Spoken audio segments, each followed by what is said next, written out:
전 읽으신 본문을 중심으로 최후의 영광을 위하여라는 제목으로 말씀을 전하겠습니다. 베드로 전서 후서를 우리가 매주 살펴보고 오늘 이제 후서 마지막 장 끝부분을 본문으로 삼고 은혜를 나누기를 원하는데, 이 편지를 쓴 사람은 잘 아는 것처럼 베드로 사도입니다. 베드로라는 사람은 참 독특한 사람이에요. 예수님의 12제자들 중에서도 좀 유별납니다. 왜냐하면 보통 생각을 하고 말을 하는데 베드로는 생각을 안 하고 말부터 합니다. 또 말하기 전에 행동으로 옮겨버려요. 기질적으로 이런 사람을 다혈질이다. 여러분들 가운데도 아마 그런 분들이 계실 텐데, 이 다혈질 기질 가진 분들은 굉장히 열정적이고 추진력이 좋습니다. 근데 행동을 먼저 하다 보니까 하고 나서 아차 싶은 경우가 왕왕 있죠. 그게 누군가 베드로 사도예요. 마태복음 보시면 예수님이 제자들을 풍랑 만나서 어려움이 있을 때 바다 위를 걸어서 가셨거든요. 제자들이 다 보고 유령이다 놀랐는데 예수님이 내니 안심하다 그 말을 듣자마자 베드로는 내가 물 위로 걸어가도 되겠습니까? 예수님이 오라 그러시는 거예요. 갑자기 풍랑을 만나서 배가 막 엎치락 뒤치락 하는데 배 밖으로 뛰쳐가요. 몇 발자국 걸었는지는 나와 있지 않지만 또 바다를 보고 의심이 없어서 바닷속으로 떨어지는 사람이 베드로다. 예수님이 그런 베드로를 또 이렇게 세워주시잖아요. 근데 여러분, 베드로의 삶이 그와 같다는 것입니다. 처음이 그냥 막 대단한 거. 와, 무리를 걸어. 근데 또 와장창 빠지는 인생. 예수님이 그런 베드로를 건져주셨다. 변화산에서도 정신을 못 차리는 거. 예수님 지금 십자가 지시기 전에 영광스러운 모습으로 딱 변한 모습을 보고 느닷없이 예수님 여기가 좋습니다. 여기다가 우리 집 만들어 놓고 여기서 삽시다. 상황 파악이 안 되는 사람이. 십자가 지시기 전에 예수님께서 제자들의 발을 씻겨주시죠. 세족식이라고. 다른 사람들은 가만히 있는데 베드로가 예수님 이게 어찌된 일이 말도 안 됩니다. 스승님이 어떻게 제자들의 발을 씻겨주세요. 하지 마세요. 안 됩니다. 근데 예수님이 뭐라 그러세요? 야, 내가 니네들 발 씻겨주지 않으면 너하고 나하고는 상관이 없어. 그랬더니 베드로가 그래요? 그러면 예수님 발 말고 목욕을 시켜주세요. 목욕을. 예수님이 목욕한 사람은 발만 씻으면 된다. 그러고 나서 이제 가룟 유다가 예수님 은삼집에 팔려고 유대인들 대제사장들 이렇게 공모를 해서 군인들하고 예수님을 붙잡으러 오는데 베드로가 또 칼을 차고 있어요. 왜 칼을 가지고 있었는지 모르겠어요. 그 대제사장의 종이 말고라는 사람인데 칼을 들어서 그 말고의 오른길을 딱 잘라버립니다. 그러니까 예수님을 도우려는데 그게 또 문제가 되는 거예요. 그러니까 예수님은 떨어진 그 길을 갖다가 붙여주지 않습니까? 그러니까 베드로라고 하는 사람은 아무튼 그냥 상황 파악도 못하고 대책도 없고 뭐 그냥 제자로서는 좀 자질이 걱정이 되는 사람입니다. 불안합니다. 요동치는 그 미래를 도저히 알 수 없는. 그래서 원래 베드로의 이름은 시몬이잖아요. 갈대다. 흔들흔들. 근데 예수님은 그런 베드로를 보시고 이름을 바꿔주시는데 게바다. 게바는 아람어예요. 아람어를 헬라어로 번역한 것이 베드로, 반석이다. 그러니까 베드로의 미래를 보시고 너는 갈대가 아니라 반석과 같은 사람이다 말씀을 해주신 것이죠. 그런 베드로가 아까 말씀드린 대로 베드로 전서, 베드로 후서 편지를 썼어요. 근데 이 편지를 쓴 시점은 예수님이 죽고 3일 만에 다시 살아나셔서 승천하신 이유입니다. 오순절 사건도 지나고 이제 베드로가 나이가 많아서 이제 하나님 부르심 앞에 이 노년의 사도가 죽기 직전에 자기의 삶을 이렇게 회고하고 반추하면서 그 당시 네로의 핍박 가운데 믿음 지키는 것이 참 어려운 성도들에게 편지한 것이 베드로전서 후서고 오늘을 사는 저와 여러분들에게도 주시는 말씀이다. 오늘까지 이제 베드로 전후서를 살펴봤는데 이 노년의 사도가 결론적으로 내린 결론이 뭔가? 우리 14절 보시면 베드로 사도가 이렇게 말씀을 합니다. 베드로서 3장 14절 말씀 같이 한번 읽어보실게요. 그러므로 사랑하는 자들아 너희가 이것을 바라보나니 주 앞에서 점도 없고 흠도 없이 평강 가운데서 나타나기를 힘쓰라. 아멘. 아멘. 신앙의 결론이에요. 우리가 주님 앞에 설 것인데 영광스러운 모습으로 설 수 있어야 될 것 아니냐. 어떻게 해요? 점도 없고 흠도 없고. 성형 수술 받아서 점 떼라는 얘기가 아닙니다. 주님 앞에 부끄러움이 없는 그러한 모습으로 서기를 원한다. 지난주에 살펴봤잖아요. 개인의 종말 내지는 인류의 종말 반드시 옵니다. 우리 주님이 호령과 천사장의 소리와 큰 나팔소리 7번째 나팔소리와 함께 임하시며 해달별이 우수수 무화과 나무 대풍에 설익은 그 열매 떨어지듯이 막 떨어지는 거예요. 오늘 계신 본문 바로 위에도 지난주에 살펴보진 않았지만 하늘이 그냥 다 풀어진다. 모든 것이 다 불 가운데 하나님의 불심판을 얘기를 하죠. 개인이 종말이 됐든 예수님이 구름 타고 다시 오시는 마지막 때가 됐든 우리가 언젠가는 하나님 앞에 서게 될 것인데 우리는 어떠한 신앙을 가지고 살아야 되느냐? 주님 앞에 설 때 점도 없고 흠도 없는 영광스러운 모습으로 서기를 원한다. 할렐루야. 내가 항상 어떠한 모습으로 하나님 앞에 설 것인가를 생각하면서 살아야죠. 장례식장 가면 우리 위로하기 위해서 많은 분들이 오지 않습니까? 내가 장례식을 치르게 됐다. 사람들이 와서 그 장례식장에서 나를 보고 무슨 생각할까? 나에 대해서 뭐라고 평가할까? 그것도 중요하지만 마지막 날 내가 하나님 앞에 서는 날 하나님께서 나에게 어떠한 평가를 내리실까? 베드로 사도는 흠도 점도 없이 하나님 앞에 영광스러운 모습으로 서기를 원한다. 그러면서 17절에 보면 또 한 가지 중요한 말씀을 하는데 우리 17절도 같이 읽어보시겠습니다. 그러므로 사랑하는 자들아 너희가 이것을 미리 알았은즉 무법한 자들의 미혹에 이끌려 너희가 굳센 데서 떨어질까 삼가라. 굳센 데서 떨어질까 조심해라. 왜 베드로가 이걸 강조하죠? 마지막에 베드로가 굳세지 못해서 떨어진 경험이 있거든요. 환경 때문에, 여건 때문에 흔들흔들 하다가 바다 가운데도 떨어지고 산 가운데 좌절하고 낙심하고 지금 자서전적인 말씀을 하는 것입니다. 베드로후서 1장 10절에도 보시면 그러므로 형제들아 더욱 힘써 너희 부르심과 택하심을 굳게 하라. 너희가 이것을 행한즉 언제든지 실족하지 아니하리라. 왜? 그 젊었을 때 이전에 지금 말고 이 세상을 살면서 굳세지 못한 삶을 경험을 했거든요. 그러니까 너희들은 굳센 데서 떨어지지 않도록 조심하라. 성숙한 성도의 삶을 살아라. 어떠한 상황이나 여건 앞에서도 바람 앞에 흔들리는 촛불이 아니라 정말 굳센 믿음 가지고 살기를 원한다. 그렇습니다. 여러분 우리 성도는요. 저를 잘 보셔요. 한 번만 잘해서는 안 돼요. 한 번만 반짝하고 끝나는 것이 아니라 한번 따라하실까요? 계속 잘해야 합니다. 끝까지 잘해야 됩니다. 아멘이십니까?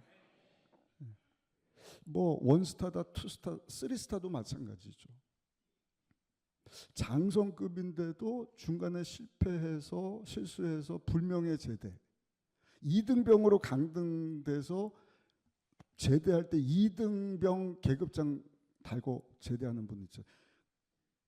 그 끝에 무슨 계급장 다느냐가 그분인 거예요.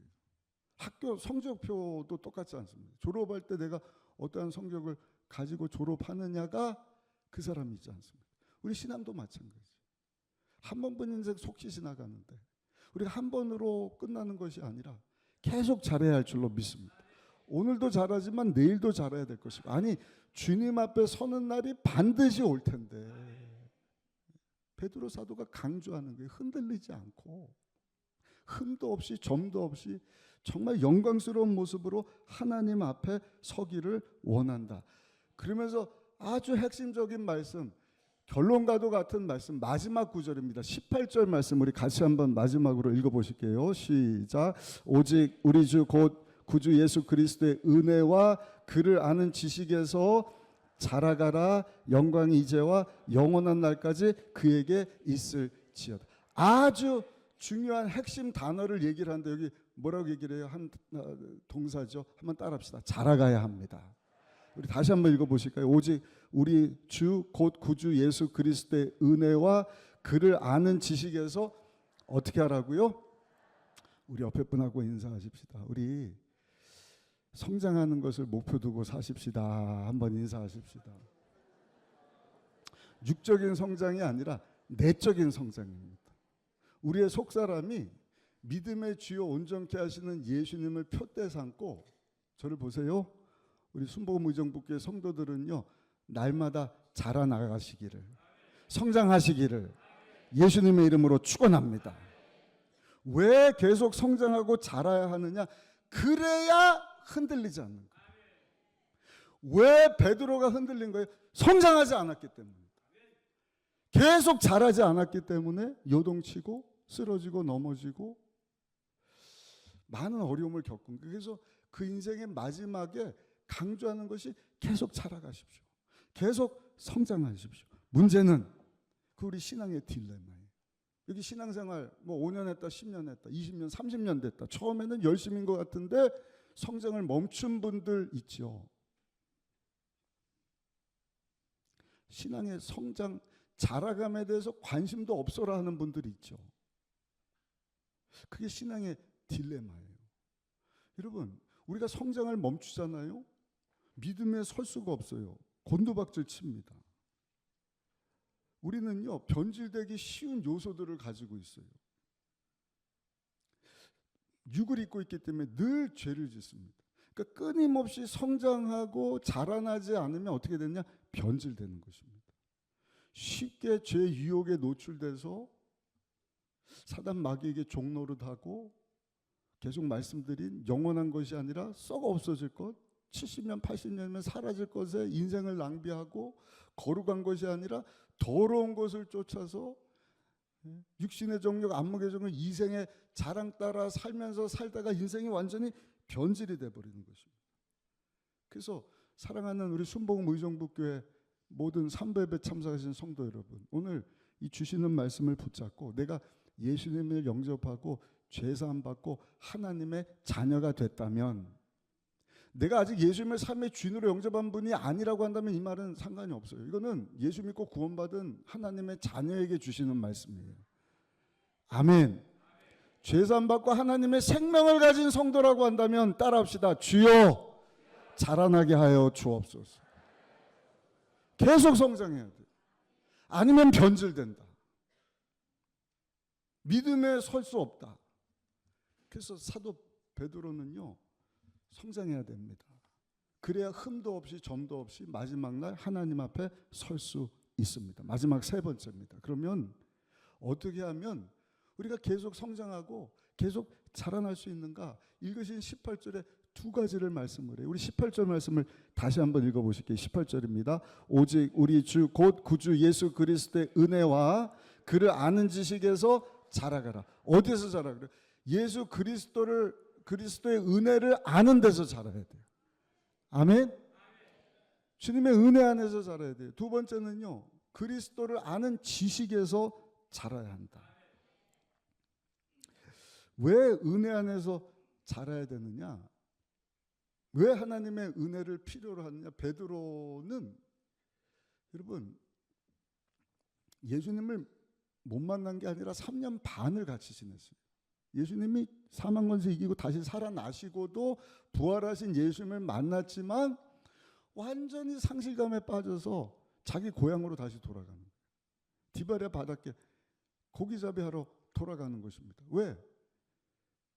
인생이 실패를 한 거예요. 예수님을 배반을 했는데 그냥 배반한 것이 아니라 모른다고 저주하면서 3번씩이나 부인하고 배반했다. 완전한 실패자다. 나는 낙오자다. 영적인 침체에 빠진 거예요. 그 상실감이 너무나 크니까 예수님하고 이제 인을 끊어버리겠다. 오늘날로 하면요, 우리 새가족실에서 1년 동안 열심히 새가족 교육받고 하나님 자녀가 된 기쁨 때문에 신앙생활 하다가 갑자기 나 교회 안 갈랍니다. 교패도 떼고, 등록한 거 취소할게요. 신방도 오지 마세요. 상실감, 어떤 시련, 그 믿음이 흔들려 갖고요, 그냥 하나님을 막 떠나려고 하는 그러한 모습. 근데 여러분, 요한복음 21장에 보시면 그런 베드로 인생 가운데 제2의 막이 시작이 됩니다. 어떻게 시작되는 거예요? 그런 베드로를 예수님은 포기하지 않으시고 찾아가신다. 여러분, 이것이 우리를 향한 하나님의 사랑인 것을 믿으시기를 축복합니다. 나는 하나님을 막 떠나요. 사랑한다 그랬다가 시험 들어서 낙심해서 상실감에 영적 침체에 빠져서 등 돌리고 막 하나님으로부터 멀어지는데 하나님은 여전히 손 내밀면서 따라오신다. 놀라운 사랑을 가지고 우리를 추적하신다. 성경에 보면 우리가 하나님께 등 돌리고 떠나는 속도보다 하나님이 우리를 추적해서 찾아오는 속도가 더 빠르다. 그래서 시편 23편 6절에 보니까 시편 기자가 고백을 합니다. 내 평생에 선하심과 인자하심이 반드시 나를 따르니 내가 야훼 집에 영원히 살리로다. 오늘 하나님 앞에 나와서 12월 첫째 주 3부 예배, 성찬 예배인데 예배드리는 여러분들이 하나님의 은혜 안에 거하고 있는 줄로 믿습니다. 오늘 그 하나님께서 여러분들을 찾고 계시고 손을 내미시는 거예요. 너 힘드냐? 어렵냐? 쓰러지고 넘어지고 낙심되고 근심 두려움 가운데 있느냐? 내가 너를 붙잡아 주기를 원한다. 그러니까 우리가 일어서는 것도요, 내 힘 가지고 일어서는 것이 아니라 하나님의 은혜를 알아야 돼요. 어떤 은혜예요? 하나님 우리를 절대로 포기하지 않으시고 끝까지 추적해서 사랑한다 말씀하시고 손 내밀어 우리를 붙잡아 주시기를 원하신다. 우리가 할 일은 그 주님께 손을 내미는 거예요. 그 주님의 손을 딱 붙잡는 것입니다. 그게 요한복음 21장 이야기지 않습니까? 완전히 예수님 등지고 디베라 바닷가로 가는데 예수님이 그런 베드로를 찾아가셔요. 만나 주셔요. 먼저 가셔서 바닷가에서 생선을 쫙 부어놓고 베드로를 배불리게 하신 다음에 베드로에게 예수님이 물으십니다. 베드로야, 너 나 사랑하니? 3번 부인하신 걸 아시고 3번 질문을 하시는 거예요. 주님, 내가 사랑합니다. 여기까지 찾아오셔서 날 포기하지 않으셨네. 베드로야, 너 정말 사랑하니? 주님, 내가 주님 정말 사랑합니다. 손을 내미시는 거예요. 베드로야, 너 날 사랑하니? 주여, 내가 주님을 사랑한 줄 주께서 아십니다. 너무 감사합니다. 그래서 주님 손을 딱 붙잡았던 예수님이 그래 베드로야, 내 양을 먹이라, 내 양을 치라. 베드로를 일으켜 주시지 않습니까? 오늘도 우리가 예수 믿고 신앙생활 하는데 성장해야 돼요. 흠도 없이 하나님 앞에 서기를 원하는데 죄악 가운데 짓눌려요. 환경 가운데 네로 황제 같은 그런 핍박은 아니지만 예수 믿는 것 때문에 우리가 어려움을 겪기도 하고요. 좌절되고 낙심하고 실패를 경험하는 여러 순간들이 찾아오지만 내 신앙이 막 흔들흔들 걸릴 때가 있지만 기억하십시오. 예수님을 표대 삼고 내가 성장해야겠습니다. 자라나야겠습니다. 어떻게 자라는 거예요? 하나님이 우리에게 베풀어 주신 그 은혜, 손 내미실 때 그 손을 딱 붙잡아 주시면 돌아온 탕자의 길을 보세요. 아버지 재산 가지고 방탕한 아들을 아버지는요 하루도 빼놓지 않고 기다리시는 거예요. 그 사랑을 기억하고 돌아왔을 때 회개하고 아버지 손을 붙잡았을 때 아버지가 한 일이 뭐예요? 옷을 바꿔주시잖아요. 오늘 성찬이 그런 날이에요. 어느 어떤 상황 가운데 있다 할지라도 주님 여러분들을 찾고 계셔요. 아멘. 주여, 내가 주님 손 붙잡기를 원합니다. 손을 붙잡으려면 하나님 주시는 새 옷을 입으려면 내가 입고 있는 더러운 옷을 벗어야 된다. 그게 뭐예요? 회개예요. 회개. 철저히 회개하고 하나님의 은혜를 기억하고 주님의 손을 붙잡을 때 반드시 새로운 피조물로 다시 한번 일어설 수 있도록 우리 주님이 저 여러분들에게 큰 은혜를 베풀어 주실 줄 믿습니다. 그리고 흠도 점도 없이 하나님 앞에 서도록 또 잘하게 하십니다. 사람마다 잘하는 속도는 다를 수 있지만 내일이 오늘보다, 내일 모레는 내일보다 조금씩 더 우리가 주님의 은혜 가운데 자라나는 것이 중요하다. 또 한 가지, 여러분, 그리스도를 아는 지식에서 자라나야 된다 말씀을 합니다. 그리스도를 아는 지식에서 자라나야 된다. 왜 베드로가 무너졌느냐, 넘어졌느냐, 굳세지 못하고 흔들흔들 거렸느냐? 예수님을 알지 못했기 때문에. 아니, 같이 다녔는데 맞아요. 부활하신 예수님도 만났어요. 아니, 예수님은 누구냐 아무도 말 못할 때, 엉뚱한 얘기할 때 주는 그리스도시요 살아계신 하나님의 아들이심을 내가 믿습니다. 100점! 근데 말은 멋지게 했는데 베드로는 그 예수님을 알지 못했다. 그러니까 예수님을 결정적인 순간에 부인하고 도망쳐버리는 거예요. 우리도 오늘 여기서 예배드리고 뭐 주님 사랑합니다 하지만 여러분들이 믿음의 주 온전케 하시는, 여러분들의 죄를 대신해서 십자가에서 죄가 없으신데 희생 제물이 돼서 새로운 피조물, 하나님의 생명을 얻어 세상과 구별된 하나님의 자녀 되게 하신 그 예수님을 여러분들이 정말로 안다고 한다면 복음을 부끄러워할까? 전도합시다 할 때 수줍어하고 아우 저는 아닙니다. 그게 아니죠. 지난주에 우리 고린도전서 말씀 읽기 하다가 1장에서 제가 큰 은혜를 받았어요. 이방인들, 유대인들은 예수님을 안 믿는 거예요. 예수님을 부인해요. 뭐 기적 보여달라 그래요. 헬라인들은 지혜를 좋아해요. 지식 달라 그러는 거예요. 근데 사도 베드로가 뭐라고 고백하는 1장에 보니까요, 예수 그리스도가 하나님의 모든 능력이시고 하나님의 모든 지혜가 되신다. 아멘. 그게 주님을 만난 사람의 고백이지 않습니까?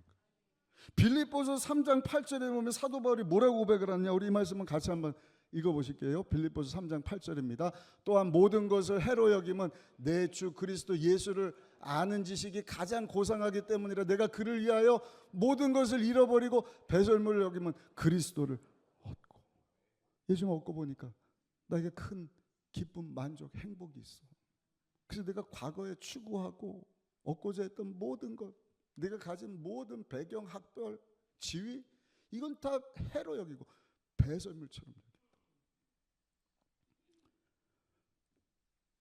그 주님을 만난 사람의 고백이지 않습니까? 그래서 우리가 신앙생활 하면서도 항상 하나님의 은혜를 놓치지 말아야 돼. 그 은혜 안에 거해야 돼. 또 한 가지, 그리스도를 아는 지식에 자라나야 된다. 그것이 호세아 선지자가 강조하는 우리가 힘써 야훼를 알자.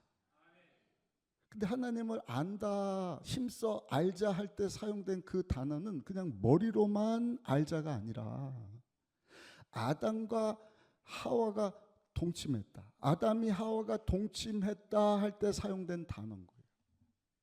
아담과 하와가 머리로만 한 게 아니라 함께 지나면서 그 친밀한 관계 속에 남들이 알지 못하는 깊은 교제를 통하여서 서로가 서로를 알게 된 것처럼 내가 예수님을 압니다, 믿습니다, 머리로만 알고 입으로만 주여 주여 하는 것으로 끝나는 것이 아니라 그 예수님을 삶에 인격적으로 모셔드리는 거예요.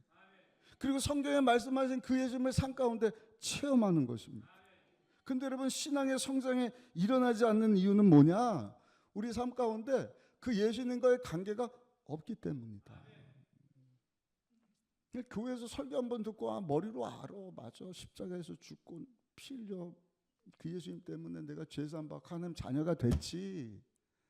근데 그 예수님과의 관계가 없는 사람. 그래서 베드로 사도는 그리스도를 아는 지식에 자라나야 된다. 아는 것으로 끝나는 것이 아니라 그 예수님과 인격적인 깊은 교제 가운데 날마다 나가야 된다. 그게 뭐예요? 성령 충만해야 된다. 그래서 지난주에 우리가 하나님의 말씀, 그 말씀을 붙잡아야 된다. 왜냐하면 하나님의 말씀이 하나님이시잖아요. 그래서 우리 일어나서 찬양했잖아요. 말씀 앞에서 내가 생명을 걸고 운명을 걸고 그 말씀에 순종하면서 살기로 합니다. 근데 여러분, 이 하나님의 말씀도요, 우리가 아는 언어로 기록됐기 때문에 한계가 있는 거예요. 그 어마어마하신 하나님 우리가 다 알 수가 없는 거예요. 근데 말씀도 보질 않고 그 하나님 어떻게 해요? 그러니까 하나님의 말씀을 우리가 여러분 붙잡음으로 심써 하나님을 알아가야 되고, 또 한 가지, 여러분 말씀이 육신이 돼 우리 가운데 오신 예수님을 우리 삶의 주인으로 모셨다고 하는 그 예수님과 동행하는 가운데 우리 예수님을 체험하는 삶을 살아야 할 줄로 믿습니다. 요한복음 8장 32절에 보니까 예수님이 진리를 알지니 진리가 어떻게 한다고요? 너희를 자유케 하리라. 자유가 뭐예요? 죄의 종로로 닫은 것에서 이제는 벗어나게 하셨다? 그게 자유? 그것도 자유 맞죠. 나 항상 자유를 생각할 때는요, 힘을 생각하면 좋겠어요. 죄의 종로로 단 것을 이길 수 있는 힘을 주셨다. 우리가 신앙생활 할 때 그 단어의 의미를 잘 알아야 돼요. 은혜, 여러 번 말씀드려요. 은혜가 뭐예요? 자격 없는 나에게 위로부터 하나님이 그냥 주시는 선물이 은혜다. 아멘. 아멘. 그 은혜를 우리가 믿음으로 받아들여서 죄사함 받고 하나님 자녀로 거듭난 것 아니겠습니까? 그 신약 성경에 보면 은혜라는 단어가 굉장히 많이 나와요. 근데 구약에는요, 복이라는 단어가 많이 나와요. 그래서 구약 성경 하나님의 축복, 복 그러면 은혜로 바꿔서 해석을 해도 됩니다. 신약 성경에 나오는 은혜를요, 하나님의 축복으로 바꿔서 해석을 해도 해석이 됩니다. 자유도 마찬가지. 진리를 알지니 진리가 너희를 자유케 하리라. 진리가 뭐예요? 하나님 말씀이지만 육을 입고 우리 가운데 오신 길이요 진리요 생명 되시는 예수 그리스도가 진리신 줄로 믿습니다. 연대 앞에서도 쓰여 있잖아요. 진리를 알지니 진리가 너희를 자유케 하리라. 진리 되시는 예수님이 우리의 힘이 되신다는 것입니다. 죄의 종로로 돼서 죄에 갇혀있던 자들에게 그 죄를 이길 수 있는 힘을 주신다. 질병에 묶여있는 자들에게 그 질병을 이길 수 있는 힘을 주신다.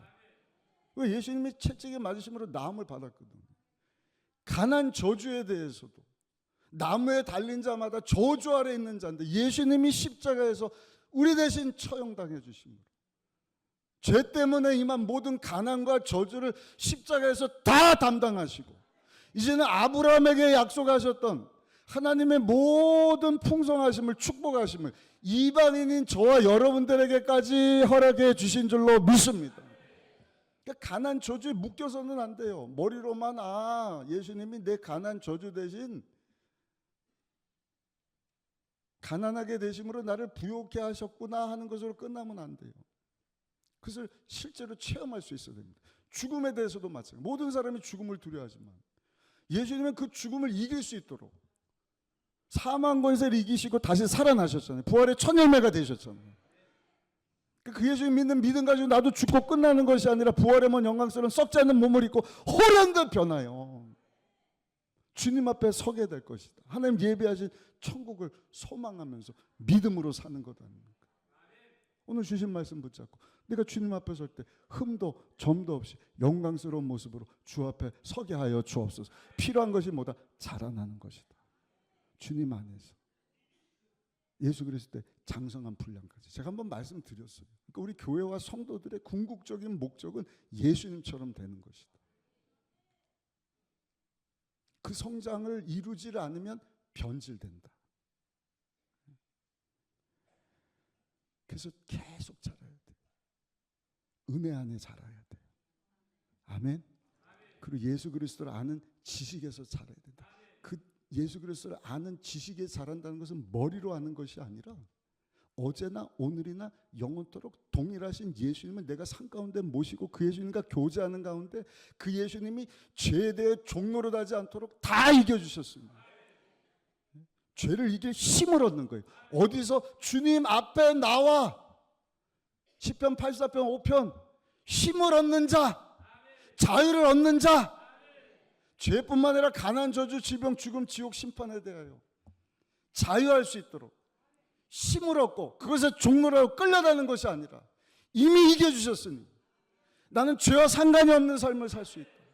질병에 대해서도 승리케 하셨다.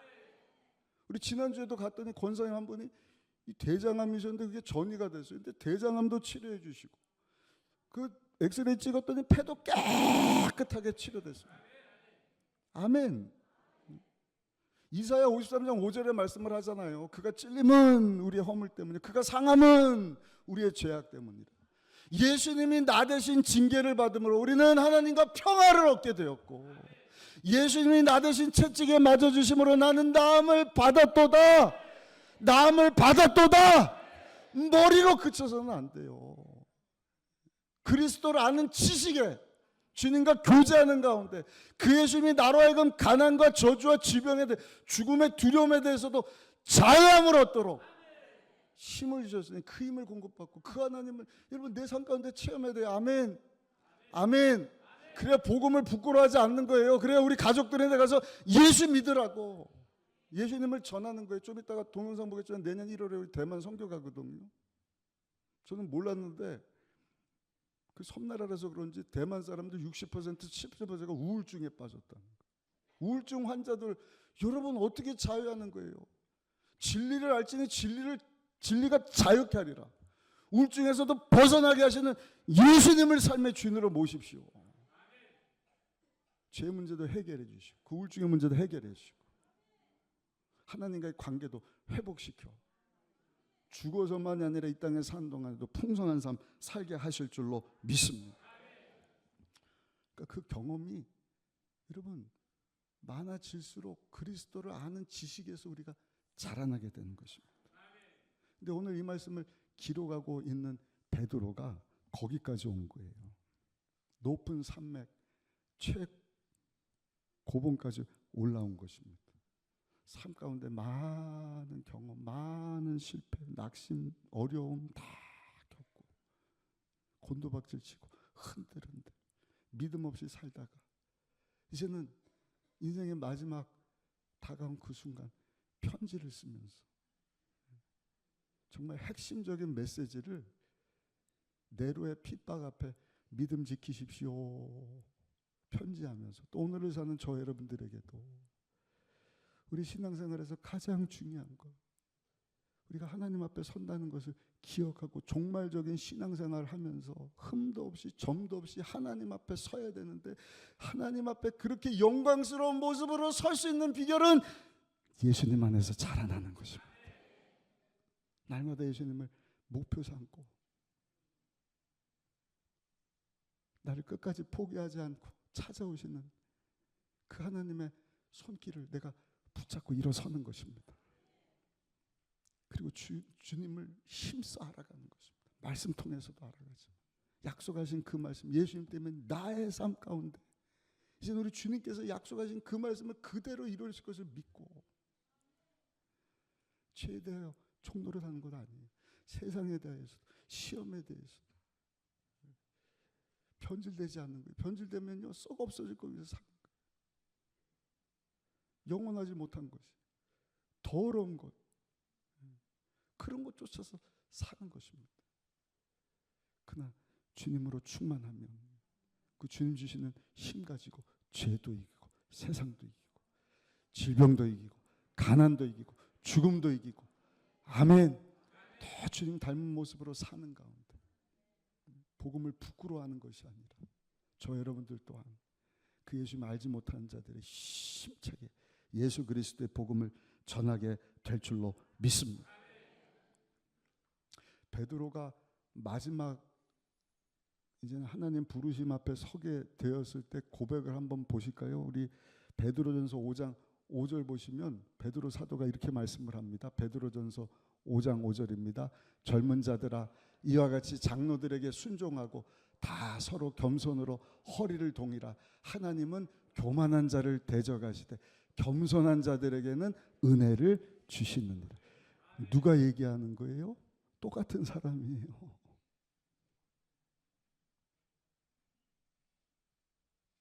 놀라운 변화입니다. 성장이 일어난 거예요. 나대는 게 없어요. 흔들흔들대고 요동대고 막 그냥 말보다 행동이 앞서는 그런 모습이 아니라 정말 성숙한 모습. 오늘을 사는 저 여러분들에게 간곡히 당부합니다. 여러분들도 흠도 점도 없이 하나님 앞에 서는 것을 목표로 삼으십시오. 그러려면 성장해야 합니다. 날마다 주님의 은혜 가운데 자라날 수 있기를 바라고, 그 그리스도 예수를 아는 지식에 성장할 수 있도록 몸부림쳐야 합니다. 아멘. 그리고 전승에 하면 사도 베드로는 십자가에 거꾸로 매달려 순교했다. 마지막 때를 사는 우리에게 주시는 이 귀한 하나님의 말씀, 우리가 아멘으로 받아들이고 그렇게 날마다 성장하는 가운데 하나님 앞에 영광스러운 모습으로 설 수 있는 우리 모든 성도님들이 다 되시기를 예수님의 이름으로 축원합니다.